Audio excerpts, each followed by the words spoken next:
Salut à toutes et à tous et bienvenue dans votre premier numéro.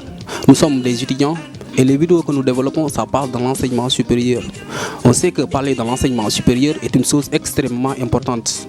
En effet, la réussite pour le développement repose essentiellement sur les ressources humaines fiables de qualité. Mais aujourd'hui, notre thème porte sur les problèmes majeurs des étudiants orientés par l'État dans le privé. À cet effet, un débat a été ouvert et des étudiants ont été interrogés que nous allons découvrir dans quelques instants. Aujourd'hui, nous nous intéressons au secteur de l'enseignement supérieur. Monsieur Diallo, la question que j'ai envie de vous poser, selon vous, quels sont les problèmes majeurs des étudiants orientés par l'État dans le privé? Merci M. Samba de m'avoir donné la parole. Avant tout d'abord, permettez-moi de me présenter. Je m'appelle Mamadou Diallo. Je suis étudiant en management des affaires juridiques et fiscales. Parler sur l'enseignement supérieur est un thème très intéressant pour moi. Aujourd'hui, la question principale qui se pose, c'est quel est l'avenir de l'enseignement supérieur, surtout dans les pays d'Afrique, particulièrement ici au Sénégal. D'abord, il y a des études qui ont démontré que l'avenir de toute nation se base sur sa jeunesse. Mais la majeure partie de la jeunesse africaine ne sont pas des jeunes formés. Alors, la question aujourd'hui qui revient, de quel genre de jeunesse qu'on a actuellement? Si on arrive à avoir des jeunes mal formés, cela équivaut à ce que les économistes appellent thésaurisation, c'est-à-dire le fait de garder l'argent oisivement sans l'investir. Alors je m'adresse moi à l'État. Je dis aujourd'hui que l'État a des conditions, doit mettre des conditions nécessaires pour pouvoir éduquer ses enfants, les former. La première des choses, surtout dans l'enseignement supérieur, c'est trouver des logements. Nous avons des problèmes de logement. Je n'arrive pas à comprendre des gens qui quittent des villes ou bien des villages pour venir ici à Dakar et qui n'arrivent pas des centres d'accueil. Et comment voulez-vous que ces étudiants réussissent dans le cursus scolaire? Ce sera un paradoxe. Aujourd'hui, la question principale qui nécessite d'être résolue dans les plus brefs délais, c'est les logements des étudiants. Nous souffrons beaucoup de anomalies. L'État n'a pas mis de conditions nécessaires pour insérer les étudiants ou bien les maintenir dans l'enseignement. Alors c'est un problème qui est là. Et l'État n'arrive pas aussi à pouvoir faire des politiques de développement pour aujourd'hui maintenir les étudiants dans les instituts privés. À chaque fois, c'est des ruptures. À chaque fois, c'est des dettes. À chaque fois, c'est des grèves. Donc, quels sont ces jeunes qu'on va former? Et nous sommes dans ce 21e siècle. Nous pensons sur le rendez-vous du donner et du recevoir. Ce 21e siècle, il faut être compétitif dans le marché. Mais c'est un monde concurrentiel. Il faut produire des bons éléments, des ressources humaines qualifiées pour pouvoir bosser dans l'économie. Alors, je pense que ça fait partie des retards de l'Afrique. L'Afrique a un problème de manque de formation de ces jeunes. Et aujourd'hui, si vous regardez la majeure partie des étudiants qui sont dans les universités privées, la moitié ont abandonné les écoles à cause des conditions précaires d'enseignement, à cause des conditions précaires de manque de maintien dans ces instituts privés. Et je pense que nous devons aujourd'hui faire de toute sorte que les étudiants doivent avoir ce qu'on appelle des motivations, doivent avoir l'engouement et doivent avoir ce qu'on appelle des objectifs pour pouvoir réussir demain. Alors, c'est ça ce que je voulais dire. Et avant de terminer d'abord, j'aimerais bien vous dire qu'il y a un proverbe qui dit celui qui possède un métier, c'est comme celui qui possède un château fort. C'est-à-dire, aujourd'hui, le métier, d'avoir une qualification, c'est très intéressant pour un jeune qui pourra aujourd'hui développer ses compétences dans le marché de l'emploi. Merci beaucoup, M. Diallo. On vous remercie. Vraiment, je suis très content de vous inviter ici dans ce plateau. Vous avez bien assuré et vous avez aussi bien dit. Sans plus tarder, on donne la parole à M. Camara.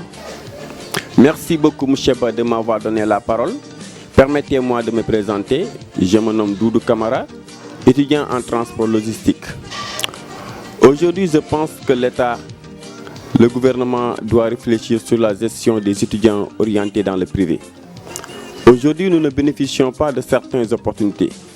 Nous n'avons pas l'accès aux restaurants universitaires ni de la santé, c'est-à-dire la prise en charge médicale. En plus, il y a des étudiants qui viennent de loin. Ils n'ont pas de parents à Dakar. Nous vivons dans des conditions précaires. À mon avis, si le gouvernement ne peut pas nous garantir l'accès aux restaurants universitaires, mieux vaut de ne pas nous orienter dans le privé. Merci beaucoup, M. Camara.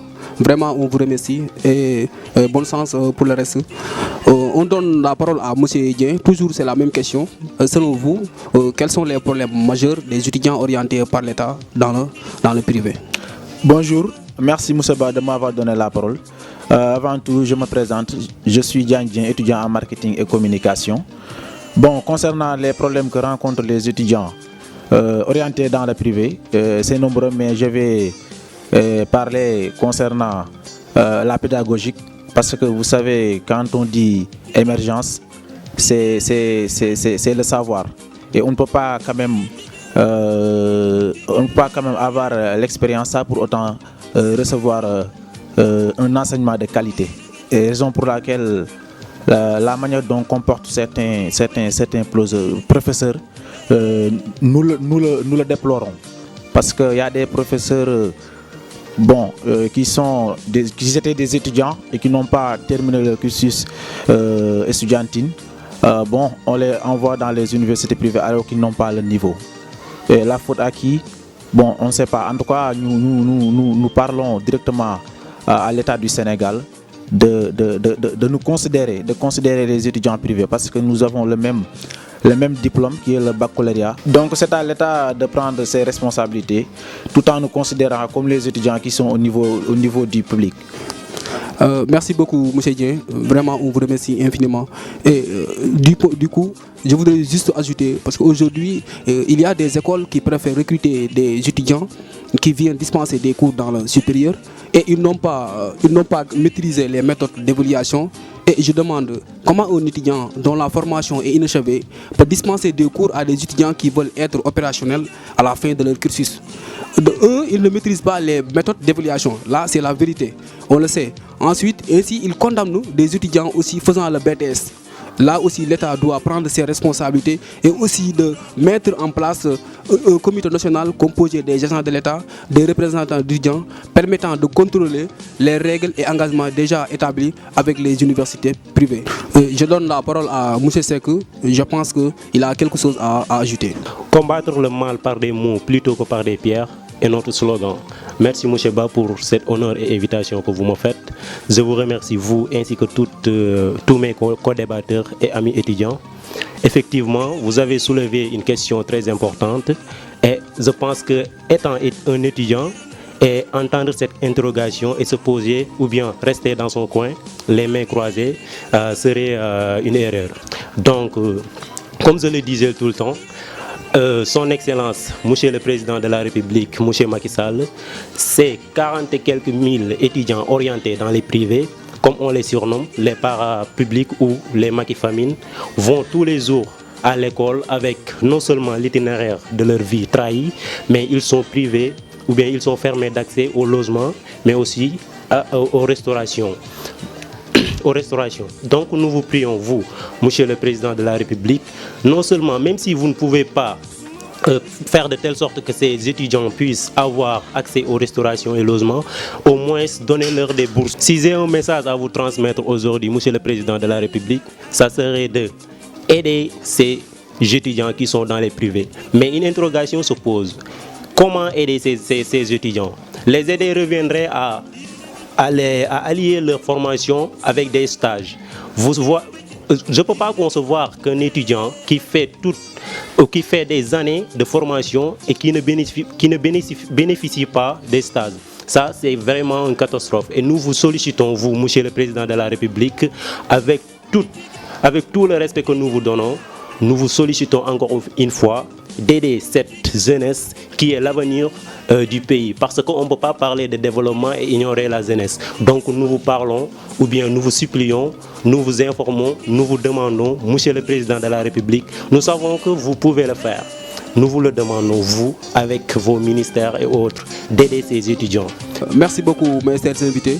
Je voudrais juste dire au président de son Excellence, M. Macky Sall, que nous comptons sur votre diligence pour permettre aux étudiants du privé de bénéficier beaucoup plus d'avantages.